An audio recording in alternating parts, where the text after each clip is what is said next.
دیکھیں، اعوذ باللہ من الشیطان الرجیم، بسم اللہ الرحمن الرحیم۔ والوالدات یرضعن اولادہن حولین کاملین لمن اراد ان یتم الرضاعہ وعلی المولود لہ رزقہن وکسوتہن بالمعروف۔ اس سے پہلے طلاق کی بات گزر گئی تھی کہ اگر عورتوں کو تم طلاق دے دو تو اس صورت کے اندر اگر وہ اپنے خاوندوں کے ساتھ دوبارہ نکاح کرنا چاہیں، طلاق رجعی ہو اور وہ بائن بن جائے یا شروع سے طلاق بائن ہو، تو وہ زیادہ بہتر ہے کہ وہ اپنے خاوندوں کے ساتھ نکاح کر لیں اور ان کو اپنے خاوندوں کے ساتھ نکاح کرنے سے نہ روکو۔ اب یہاں پر یہ بیان فرما رہے ہیں، ٹھیک ہے، کہ مدت رضاعت کتنی ہے، اور رضاعت جو ہے تو اگر اس کو چھڑوانا چاہیں میاں بیوی رضامندی سے تو چھڑوا سکتے ہیں یا نہیں چھڑوا سکتے۔ اب یہاں پر اس کا بیان تو والوالدات یرضعن اولادہن، مائیں دودھ پلائے اپنے بچوں کو 2 سال مکمل، 2 مکمل سال اس کے لیے ان یتم الرضاعہ، کہ وہ دودھ پلانے کا ارادہ کرے، وعلی المولود لہ، اور جو مولود لہو یعنی بچے کا باپ ہے، رزقہن وکسوتہن بالمعروف، ان کے اوپر واجب ہے ان ماؤں کا نان نفقہ، ان کا نان نفقہ وکسوتہن، کپڑے معروف طریقے کے ساتھ۔ تو مدت رضاعت 2 سال ہے، 2 سال تک ماں اپنے بچے کو دودھ پلا سکتی ہے۔ 2 سال کے بعد اگر دودھ پلائے گی تو وہ گناہ ہوگا۔ 2 سال کے اندر کسی بچے نے کسی دوسری عورت کا دودھ پی لیا تو وہ رضائی بیٹا بن جائے گا۔ 2 سال کے بعد اگر پیا ہو تو پھر رضاعت ثابت نہیں ہوتی، پھر رضائی بیٹا نہیں بنے گا۔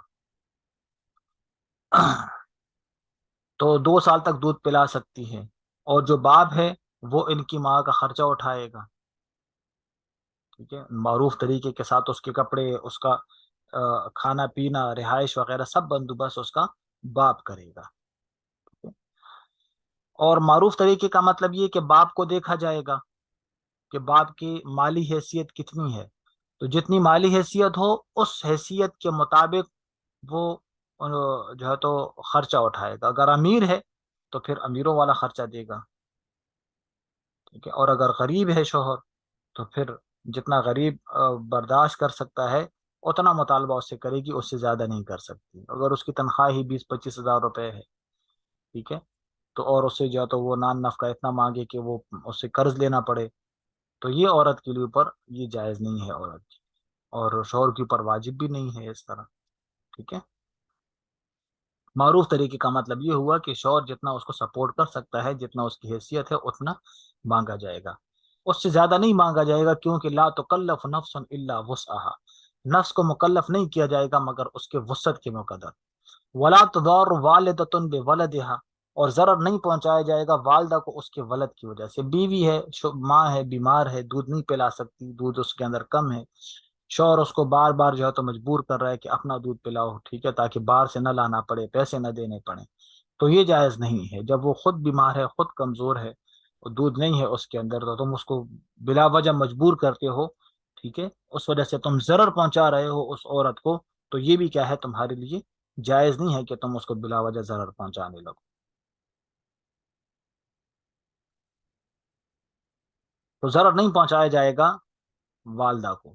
ولا مولود لہو بولدہ، اور نہ جو ہے تو مولود لہو کو اس کے بچوں کی وجہ سے ضرر پہنچایا جائے گا۔ مولود لہو کو بھی ضرر پہنچانا جائز نہیں ہے، کہ اگر عورت جو ہے تو وہ دودھ پلا سکتی ہے، پھر بھی شوہر کو کہہ رہی ہے کہ جاؤ تم پاؤڈر والا دودھ لے آؤ، جاؤ تم ڈبے والا دودھ لے آؤ، جاؤ کسی اور سے بندوبست کرو، کوئی دایا رکھو وہ دودھ پلائے اس کو، میں نہیں پلا سکتی، ہاں، اب خود پلا سکتی ہے اور پھر بھی شوہر کو مجبور کر رہی ہے کہ وہ کسی اور کا دودھ اس کو پلوا دے، اور خرچہ اس کے اوپر، مزید خرچہ اس کے اوپر بڑھ جائے، یہ بھی کیا ہے، یہ بھی جائز نہیں ہے عورت کے لیے کہ وہ اس طرح شوہر کو مجبور کرے، ٹھیک ہے۔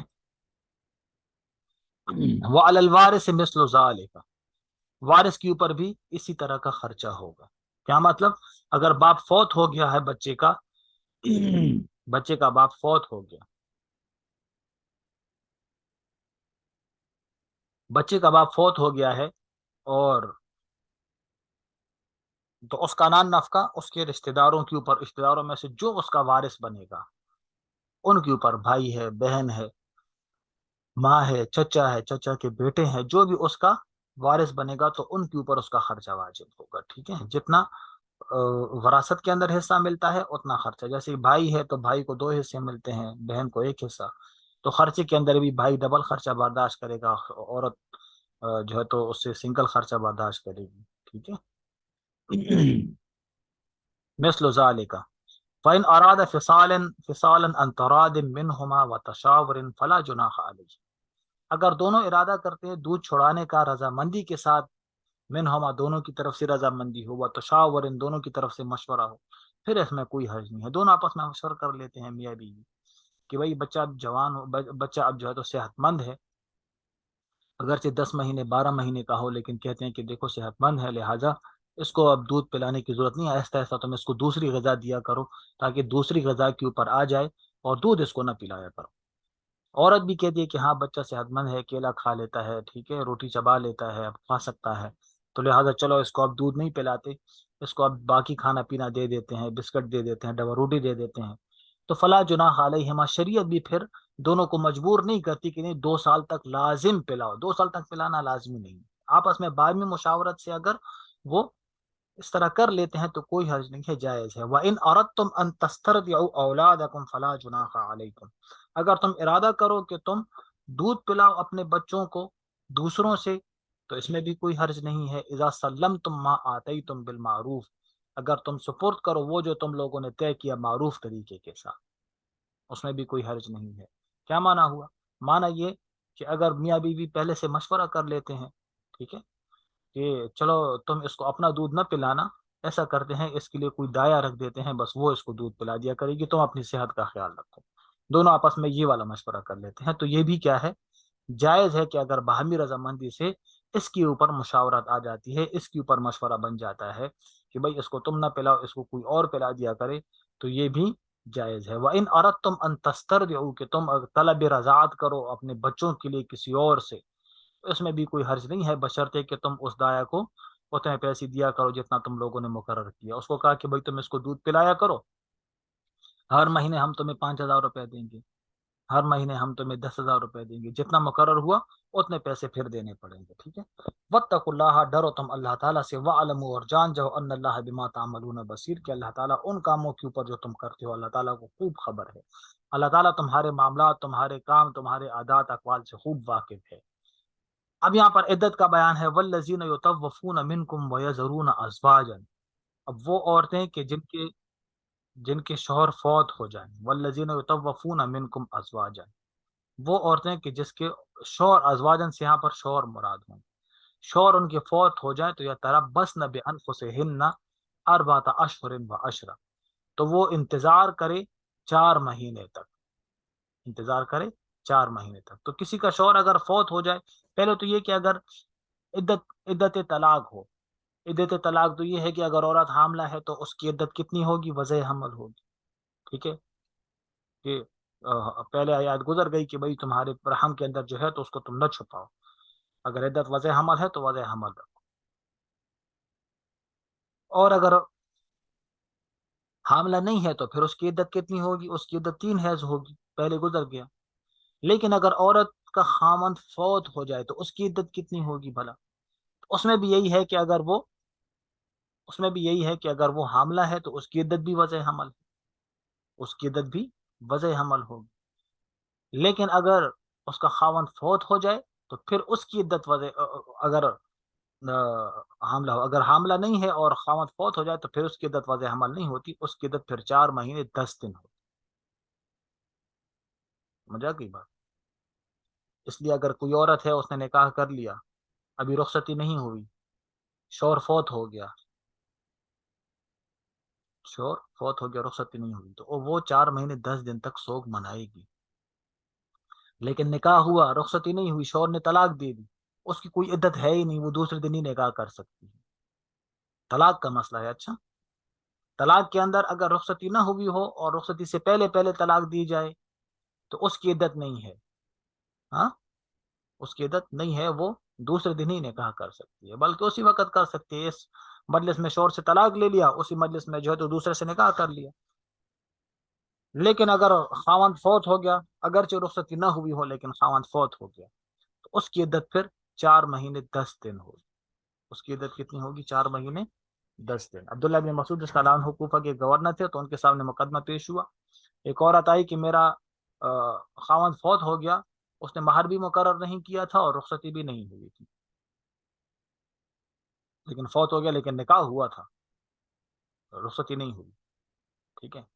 تو اب نکاح کی صحت کے لیے مہر کا مقرر کرنا ضروری نہیں ہے۔ اگر کسی مجلس کے اندر مہر کا تذکرہ بھی نہ ہو، بس عورت اور مرد کہہ دے ٹھیک ہے نکاح تو کہ، اور وہ کہہ دے کہ قبل تو زوج تو کہ قبل تو بس نکاح ہو جائے گا، دو گواہوں کے سامنے کہہ دے۔ ہاں، اچھا،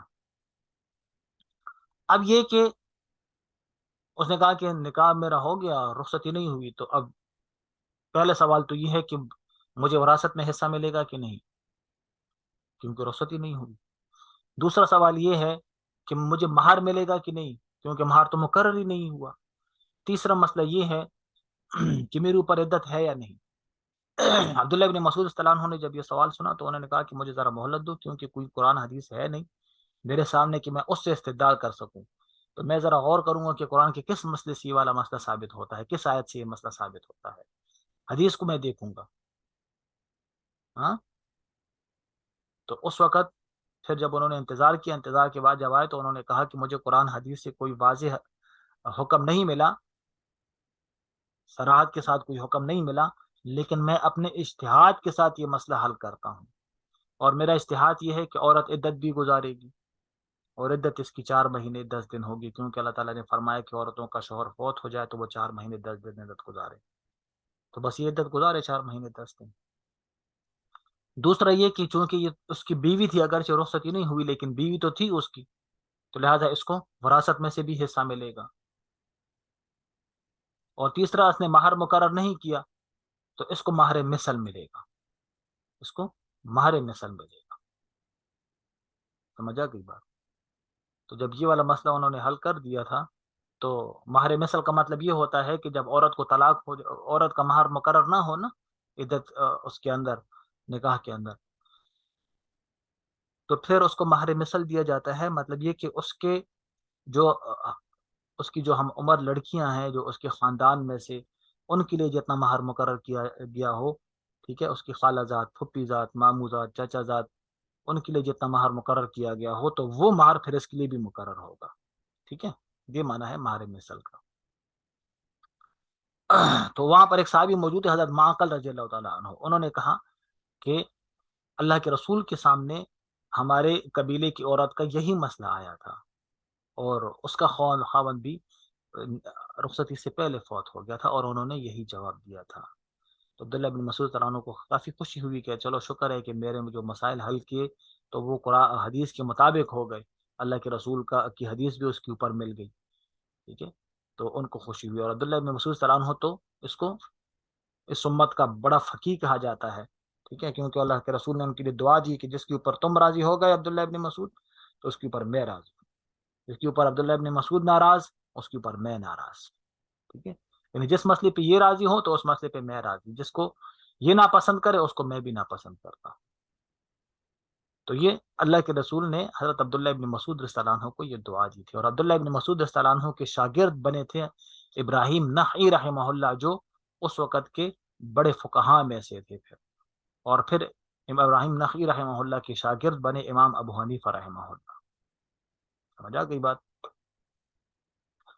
تو انہوں نے یہ والا مسئلہ حل کیا تھا، تو اگر رخصتی نہ ہوئی ہو تو پھر ان کے لیے پھر بھی 4 مہینے 10 دن وہ گزاریں گے، ٹھیک ہے۔ فیضا بلغنا اجلہن، جب وہ اپنی مدت کو پہنچ جائے، فلا جناح علیہ، تو ان کے اوپر کوئی گناہ نہیں ہے، ان کے اوپر کوئی گناہ نہیں ہے، فی ما فعلن فی انفسہن، اپنی جانوں کے بارے میں جو بھی وہ کرے معروف طریقے کے ساتھ، ٹھیک ہے۔ یہ نہ ہو کہ نکاح خاوند فوت ہو گیا، عدت گزر گئی، اب معاشرے کے ڈر کی وجہ سے وہ دوسرا نکاح کر نہیں سکتی اور گناہوں کے اندر مبتلا ہو، ٹھیک ہے، یہ جائز نہیں ہے بھائی۔ اگر عورت کا خاوند فوت ہو جائے نا اور جوان ہو تو اس کو فوراً سے اس کے لیے نکاح کا بندوبست کر دینا چاہیے۔ سمجھا کئی بات؟ ہمارا معاشرہ یہ ہے کہ وہ عورت انتظار کرتی ہے، ٹھیک ہے، اور یا جو ہے تو معاشرے نے اس کے ذہن کے اندر یہ والی بات ڈال دی ہے کہ بھائی تم اب دوسرا خاوند نہیں کرو گی، خاوند ایک ہوتا ہے، دوسرا خاوند تمہارے لیے کرنا جائز نہیں ہے۔ حالانکہ دیکھو صحابہ کے اندر کتنی صحابیات ہیں کہ جن کا ایک خاوند فوت ہوا، دوسرا کر لیا، دوسرا فوت ہوا، تیسرا کر لیا، تیسرا فوت ہوا، چوتھا کر لیا، کتنے صحابیات اس طرح موجود ہیں۔ لیکن نہیں، ہمارے معاشرے نے اس کے اوپر ٹھپا لگا دیا، بس ہو گیا نا، خاوند فوت ہو گیا، بس دوسرا نکاح نہیں کرنا، یہ جائز نہیں ہے، حرام ہے اس طرح ذہن کے اندر یہ والی بات ڈالنا، دوسرے خاوند کو وہ کرنا۔ لیکن اصل میں بات یہ ہے، اصل میں بات یہ ہے کہ ہمارے معاشرے کے اندر دیکھو، ہمارے معاشرے کے اندر ایک تو یہ والی بات بڑی معیوب سمجھی جاتی ہے کہ دوسرا نکاح کیا جاتا ہے، دوسرے نکاح کو معیوب سمجھا جاتا ہے، سمجھ گئے؟ اس لیے اگر اس لیے اگر عورتیں ہی اس طرح کر لیں کہ اپنے خاندان کے اندر، اپنے محلے کے اندر، گاؤں کے اندر، اپنے دیہات کے اندر جان پہچان والوں میں سے دیکھ لے کہ بھائی کون سی عورت ہے جو بیوہ ہے اور جوان ہے، ہاں، اس کو شادی کی ضرورت ہے، اور میرا خاوند ہے دوسری بیوی سپورٹ کر سکتا ہے، خود اپنی بیوی اپنے خاوند سے کہہ دے کہ تم اس عورت کے ساتھ شادی کرو۔ یہ بہت کڑوا قدم ہے، بہت کڑوا ہے، لیکن اگر اس طرح کوئی قدم اٹھا لے، اپنے شوہر سے کہے کہ بھائی تمہیں اللہ تعالیٰ نے مال دیا ہے، ٹھیک ہے، تو ہمارے گھر میں ایک فرد زیادہ ہو جائے گا، تم اس کے ساتھ نکاح کر لو، اس کا گھر بس جائے گا، ہمارا کچھ بھی نہیں جائے گا لیکن اس کا گھر بس جائے گا۔ یہ ایک ایسا طریقہ ہے، یہ ایک ایسا عمل ہے کہ اس کے اوپر اگر عمل کیا جائے، عمل شروع کیا جائے، تو بہت سارے گھر جو ہے تو کئی گھر اس کے اندر جو ہے تو وہ بس جائیں گے۔ سمجھا کئی بات؟ ہاں، دوسری شادی سے کیا ہوتا ہے؟ دوسری شادی سے گھر کے اندر ایک فرد زیادہ ہو جاتا ہے، محبت تقسیم نہیں ہوتی، اچھا، محبتیں تقسیم نہیں ہوتی، فرد زیادہ ہوتی ہیں، فرد کے زیادہ ہونے سے محبتیں بڑھتی ہیں، محبت تقسیم نہیں ہوتی، سمجھ گئے؟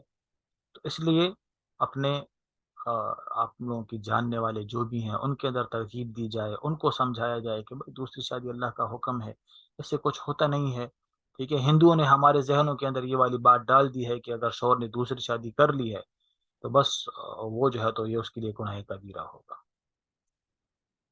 سمجھا گئی بات؟ تو اس لیے وہ مرد بھی کوشش کریں کہ جو دوسرا نکاح کر سکتے ہیں وہ بھی کسی بیوہ کو تلاش کر لے، کسی جو ہے تو مطلقہ کو تلاش کرے، اس کے ساتھ نکاح کرے، اس کو سپورٹ کرے۔ اگر یہ والا کام ہو گیا نا تو معاشرے سے جو ہے تو کافی حد تک جو ہے تو گناہ ختم ہو جائیں گے، اور کافی حد تک جو ہے تو معاشرہ سدھر جائے گا۔ کتنی جو ہے تو وہ مطلقہ ہیں، اور کتنی اللہ معاف کرے بیوائیں ہیں، جوان ہیں کہ جو اپنے خاندان کے ڈر کی وجہ سے نکاح نہیں کر سکتی، لیکن چھپ کر انہوں نے یارانے بنائے ہوئے ہیں، چھپ کر انہوں نے یارانے بنائے ہوئے ہیں، وہ یہ کام کر رہے ہیں، کس وجہ سے؟ اس وجہ سے کہ اس کو دوسرا آدمی اس کے ساتھ نکاح کرنے کو تیار نہیں ہے۔ وہ کیوں تیار نہیں ہے؟ کیونکہ اس کی بیوی نہیں چھوڑ رہی۔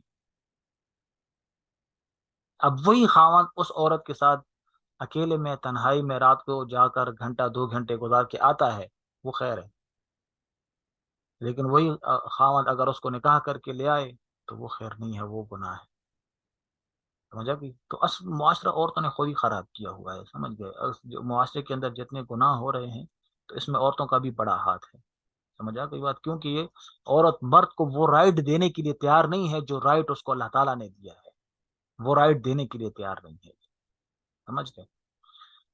تو فیضا بلغنا اجلہن فلا جناح، اللہ تعالیٰ فرماتے ہیں کوئی حرج نہیں ہے، کر سکتے ہو، فیما فعلن فی انفسہن، ٹھیک ہے، اس معاملے کے اندر کہ وہ اپنی جانوں کے بارے میں معروف طریقے کے ساتھ اگر کوئی کام کرے تو اس میں کوئی حرج نہیں ہے، واللہ بما تعملون خبیر، جو اعمال تم کرتے ہو اللہ تعالیٰ کو سب پتہ ہے۔ ولا جناح، اب یہاں پر جو ہے تو منگنی کا بیان ہے، اگر کوئی عورت عدت کے اندر ہے تو اس کے بارے میں 4 احکامات میں سے 2 احکامات حرام ہیں، 2 حلال ہیں، 2 جائز ہیں۔ عدت کے اندر عورت کے ساتھ صراحتاً نکاح کرنا، زوجتو کے، قبل تو، یہ حرام ہے عدت کے اندر، اور عدت کے اندر صراحتاً اس کو نکاح کا کہہ دینا، ارید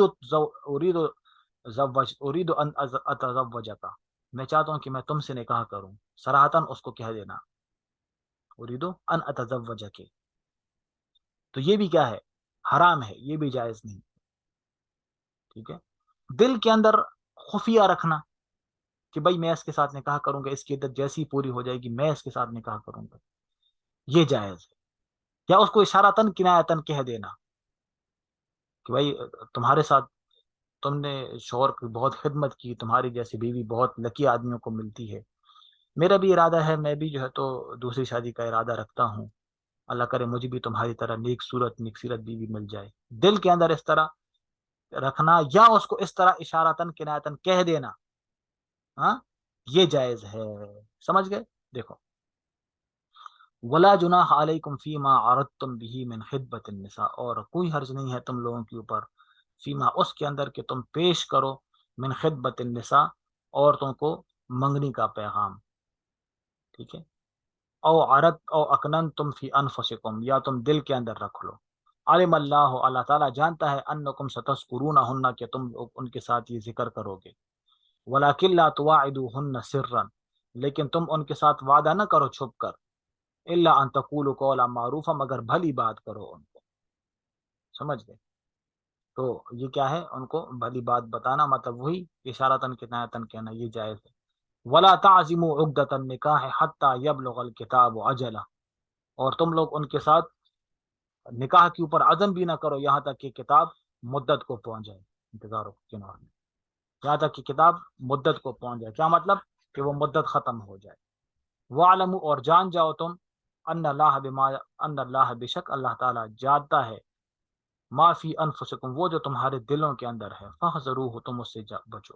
تمہارے دل کے اندر جو بات ہے کہ تم نکاح کرنا چاہتے ہو اس کے ساتھ، ٹھیک ہے، اور تم صراحتاً اس کو کہہ دو یا صراحتاً نکاح کرو تم اس سے، اس بات سے تم بچو، وہ کام نہ کیا کرو.